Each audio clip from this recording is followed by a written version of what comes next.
આજની ધર્મકથા. પ્રણામ. મુનિસુરત સ્વામી ભગવાન જન્મથી લઈ અને રાજ્યાભિષેક સુધીનો એ આખો સમયગાળો આપણે જોયો. પિતાજીએ દીક્ષા લીધી, દીક્ષા લઈ સાધના કરી અને મહેન્દ્ર કલ્પ નામના દેવલોકની અંદરમાં દેવગતિને પામ્યા. હવે રાજ્ય ચલાવવાની વારી આવી મુનિસુરત સ્વામી ભગવાનની સ્વયં. પોતે વીર હતા, પણ સાથે એટલા જ જ્ઞાની હતા, પરાક્રમી હતા અને એટલા જ નીતિમાન પણ હતા. અને એના કારણે પિતાએ જે રાજ્ય એમને આપ્યું એનું એ ન્યાય અને નીતિથી પાલન કરી રહ્યા હતા. જ્યાં જ્યાં પરાક્રમથી પાલન કરવાની જરૂર લાગી ત્યાં પણ પ્રેમપૂર્વક એમણે અનેક રાજાઓને જીતી લીધા અને પોતાના રાજ્યના સીમાડા એ છેક આગળના સમુદ્ર તટ સુધી એમણે વિસ્તાર્યા. પ્રજા એ એમની માટે સંતાન તુલ્ય હતી અને પ્રજાને મન રાજા એ પોતાના માવતર સરીખા હતા. સંતાન અને માવતર આ બંને સંબંધ એ ઉંમર સાથે લાગતા વળગતા નથી. આપણો વ્યવહાર એવું કહે છે કે પિતા હંમેશા ઉંમરમાં મોટા હોય અને પુત્ર એ હોય, પુત્ર કે પુત્રી કે જે ઉંમરમાં ઘણા નાના હોય. આ વ્યવહારિક દ્રષ્ટિએ. પણ મૂળતયા જ્યાં વાત્સલ્ય જતું હોય એક બાજુથી અને બીજી બાજુથી જ્યાં પ્રીતિ બહુમાન નીકળતું હોય એ માવતર અને પુત્રનો સંબંધ છે.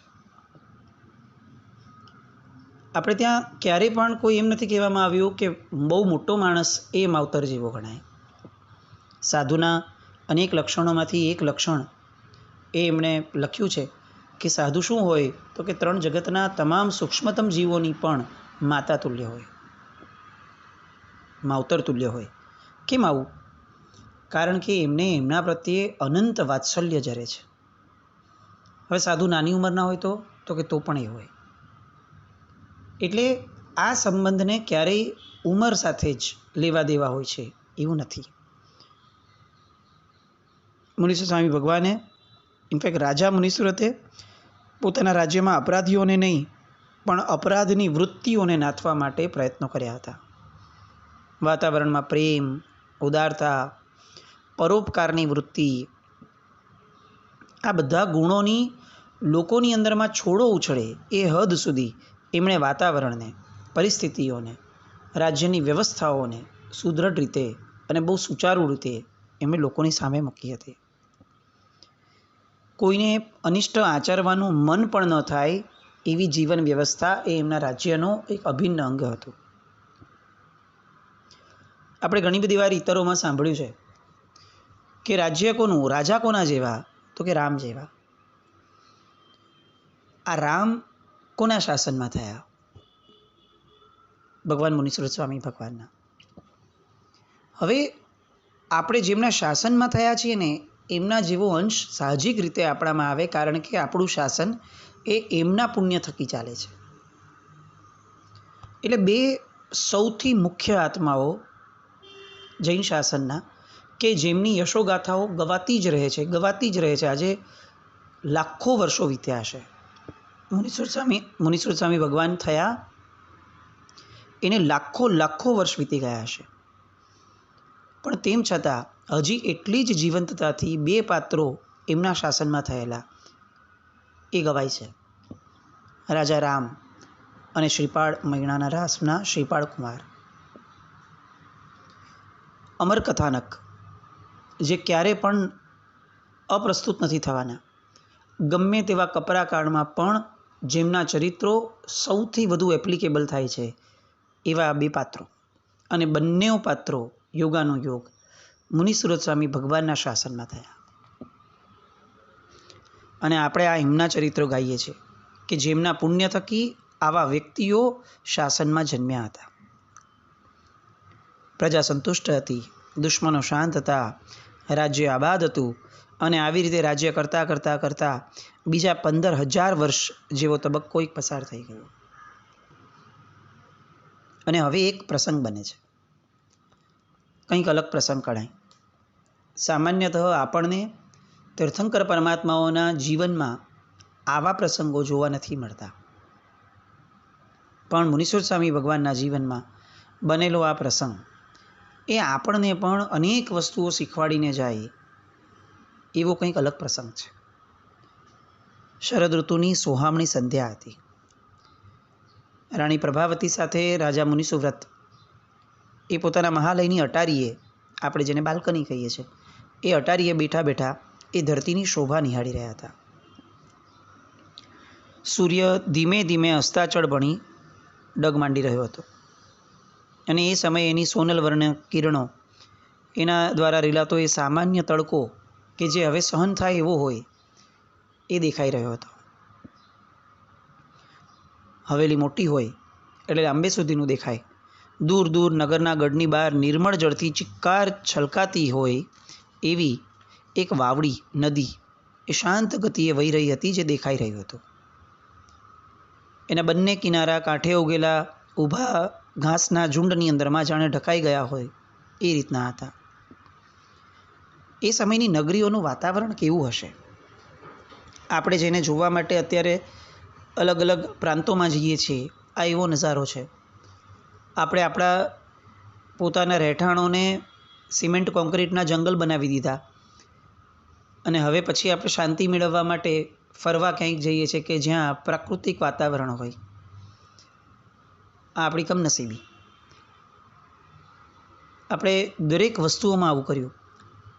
ખાવા પીવાની બાબત હોય, રહેવાની બાબત હોય, ગમે તે બાબત હોય, આપણે સૌથી પ્રથમ આપણું સામાન્ય જીવન, રોજિંદુ જીવન બગાડી નાખ્યું અને પછી જે મૂળભૂત રીતે આપણે જીવવાનું હતું એવા સ્થળોને શોધ્યા અથવા ઊભા કર્યા અને એવા સ્થળોએ ક્યારેક ક્યારેક ફરવા જઈ અને પોતાને ફ્રેશ થવા માટે એક સાધન ઊભું કરવાનો સંતોષ આપણે માન્યો.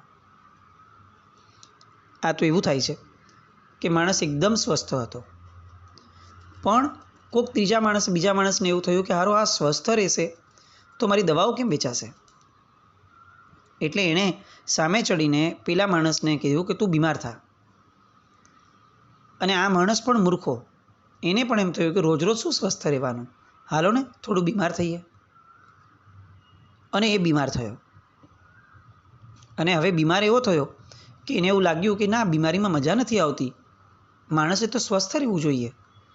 ત્યારે ઓલા ભાઈએ એમ કીધું કે ભાઈ, હવે તારી આ બીમારી તો નીકળે એમ છે જ નહીં. એક કામ કર, ક્યારેક ક્યારેક આ દવા લઈ લે તો તું થોડો સ્વસ્થ થઈ જઈશ, પણ પછી તારે ફરીથી આ રોજિંદા જીવનમાં આવવાનું, તો જ મારી નવી નવી દવાઓ એ વેચાશે.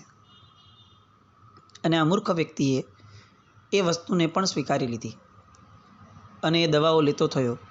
ક્યારેક ક્યારેક એનાથી થોડીક રાહત થઈ, એમાં એ બહુ સુખ માણવા લાગ્યો અને સુખ પછીની દુઃખભરી જિંદગી એને એ રોજિંદુ જીવન માનવા લાગ્યો. આર્ય દેશના વ્યક્તિઓની એક્ઝેક્ટ આ જ સ્થિતિ છે. બહુ જ સુખી હતા આપણે, પણ આ અનાર્ય સંસ્કૃતિઓની પાછળની આપણી અંધતા, આપણી એની પાછળની ઘેલછા એ એવી થઈ કે આપણને સુખી રહેવું પાલવ્યું નહીં અને દુઃખી રહેવા માટે ધમપછાડા કરી અને આપણું આખું રોજિંદુ જીવન દુઃખી બનાવી દીધું.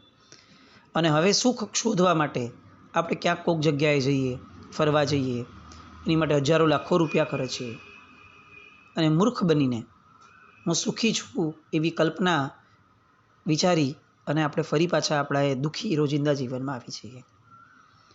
પરાધીનતાની આદત જેને લાગી ગઈ છે ને, એ માણસ સ્વાધીનતાના સુખને ક્યારેય પણ ચાખી શકતો નથી.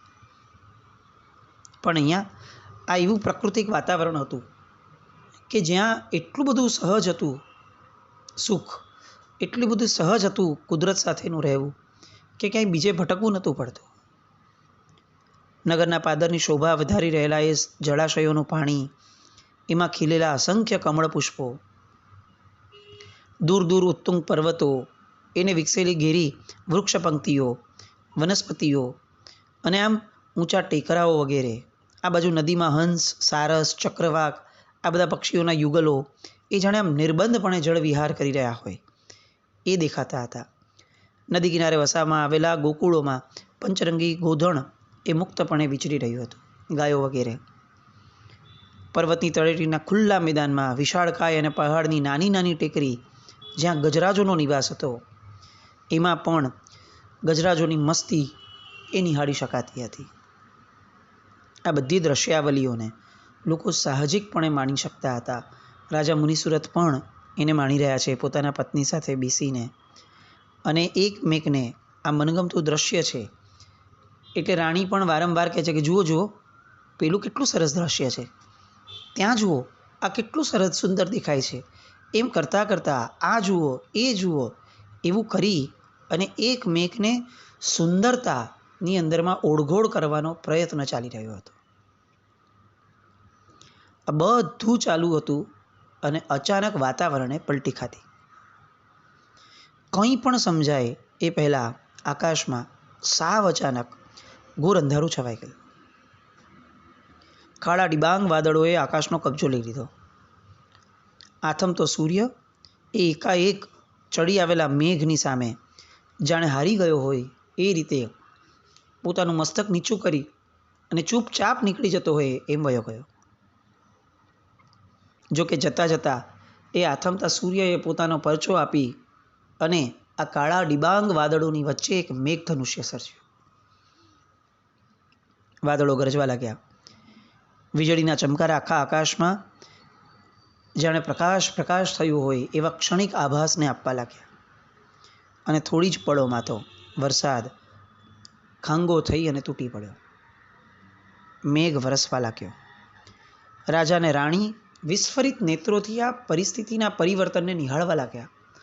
આ અશક્ય લાગતી ઘટના હતી.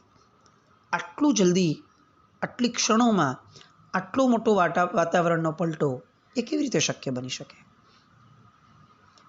પણ આ કૌતુક એમની નજર સામે હતું, અને હજી આ કૌતુકમાં એ સ્થિર થાય, એને સ્વીકારે એ પૂર્વે ઘટિકા જેટલો સમય પણ માંડ ગયો હશે. અને એટલી વારમાં તો વરસાદ એકાએક જેવો વરસ્યો હતો એવો જ શાંત થયો. પણ એ શાંત થાય એ પૂર્વે એક વંટોળિયો ફૂંકાવાનો શરૂ થયો. અને વંટોળિયો વધ્યો એટલે વરસાદ તો બંધ થઈ ગયો. કાળા કાળા વાદળા પણ મેદાન છોડીને જાણે ઊભી પૂંછડીએ ભાગ્યા હોય એવી રીતે આ વંટોળિયાની સામે વાદળાઓ હાર્યા.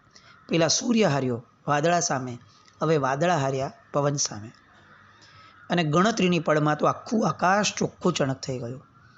વંટોળિયો પણ જાણે વાદળાની પાછળ ધીરે ધીરે ચાલી ગયો. અને ફરી પાછું એ જે વાતાવરણ હતું એ આવીને ઊભું રહી ગયું, જે સૌથી પહેલાં શરૂઆતમાં હતું.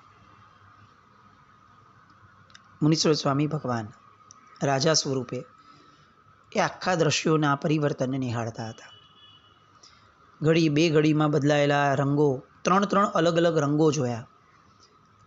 એ તડકો જોયો, એ વરસાદ જોયો, અને પછીથી સૌમ્યતા પણ જોઈ. પણ એમના મનની અંદરમાં આ બધા દ્રશ્યો જોઈ અને એક અવ્યક્ત ઉથલપાથલ મચી ગઈ.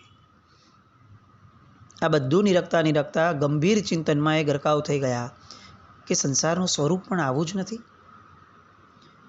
ક્ષણમાં મનગમતો સંયોગ સર્જાય, પછી 2 જ ક્ષણમાં એનો વિયોગ થઈ જાય, અને વિયોગ થાય ત્યારે ઓલો સંયોગ સુખદાયક વધારે લાગે, પણ એનો વિરહ સમજાય, એ વિરહ વસમો લાગવા લાગે.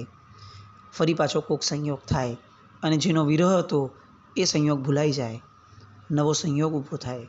આમ સંયોગ અને વિયોગ, સંયોગ અને વિયોગ, સુખ અને દુઃખ, સુખ અને દુઃખ, આ બધું બસ સતત અસંખ્ય કાળ, અનંત કાળથી ચાલ્યે જ રાખે છે.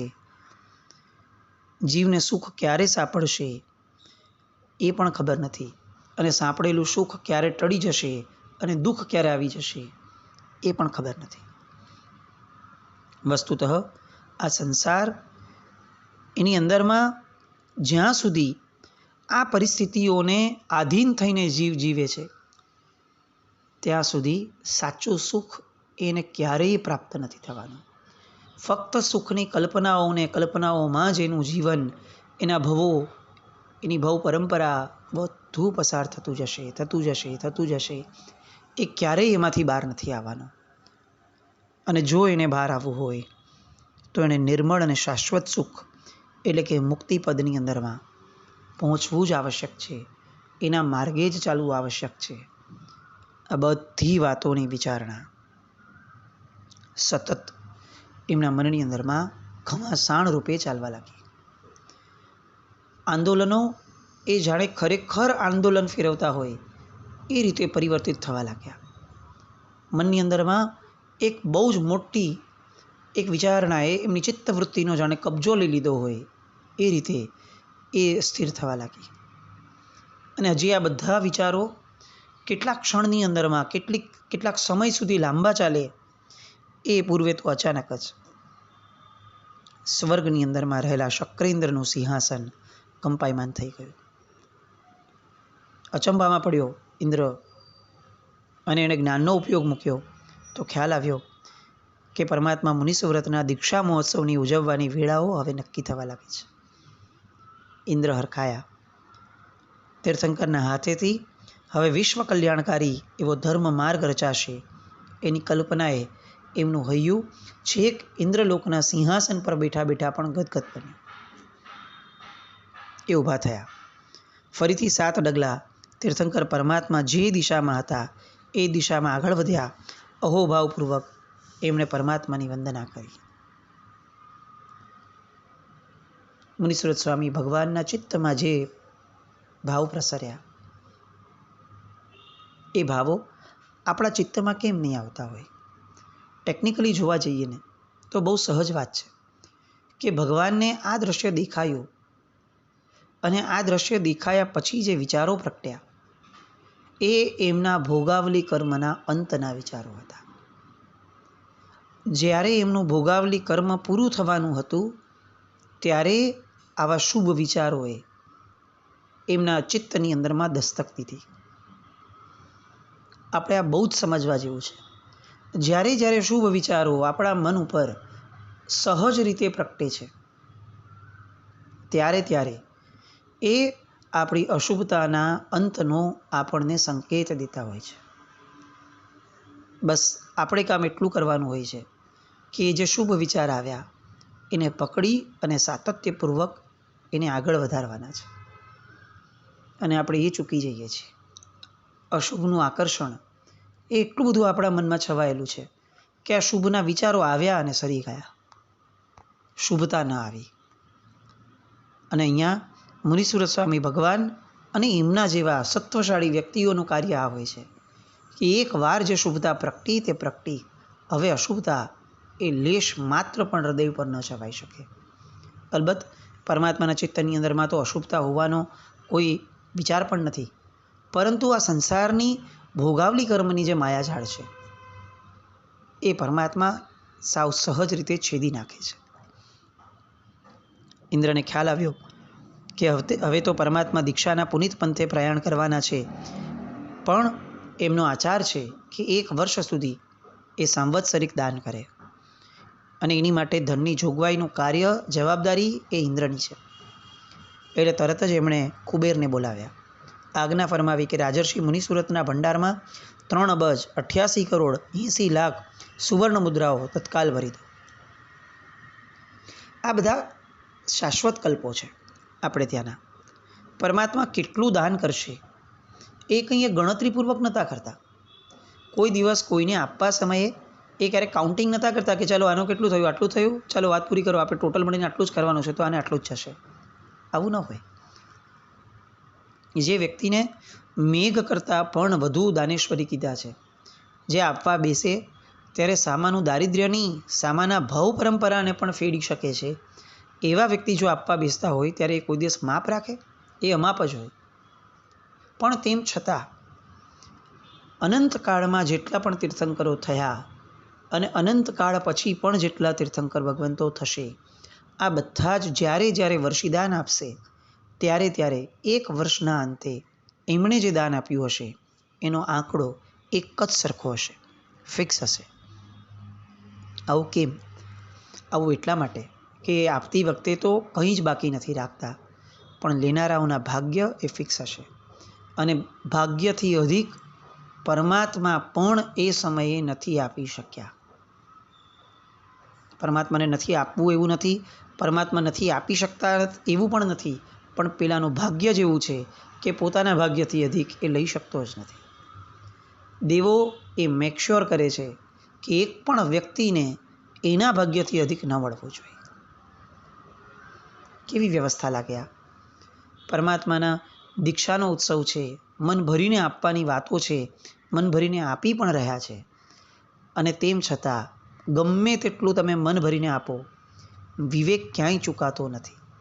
દેવતાઓ, ઇન્દ્રો વગેરે એ વિવેકને ક્યાંય પણ ચૂકાવા દેતા નથી. આ વ્યવસ્થા આપણે પણ વિચારવી જોઈએ. આપણે શુભતાના ક્ષેત્રની અંદરમાં દાન આપતા હોઈએ, આપણી મૂડીનો સદવ્યય કરતા હોઈએ, ત્યારે પણ વિવેક ચૂકાઈ અને એક પણ ધર્મ આપણા દ્વારા ન થાય એનું ધ્યાન આપણે જ રાખવું પડશે.